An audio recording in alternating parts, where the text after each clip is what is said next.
हमरे लेल बुआ बिस्किट लैली ह। खूब खुश रहा, आनंद रहा। हाँ लैली ह कि अपना भतीजी ला हम नहीं खे आनब। ई ला तोरा एकर जरूरत बा। ऐसे खुद का आ देह कम कर, नहीं तो शादी बियाह ना होई। ए भौजी, एकरा पर ध्यान नहीं खे देत बारू का? बेजी से देखावा एकरा। ए दीदी, कतबो न खियाली तैयो ई मोटात जाला हो। कुर्सी पर बैठेली तना आटेली हो।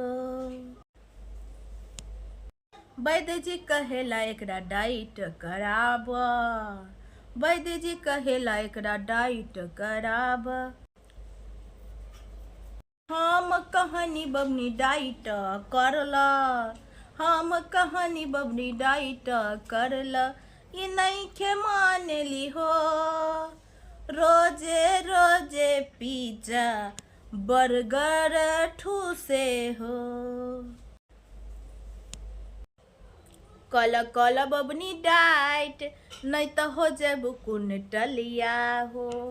कल कल बबनी डाइट, न तो हो जेबू कुंटलिया हो। की भौजी, बैजी है कहले बारन? हाँ दीदी, बैजी है बोलने बारन।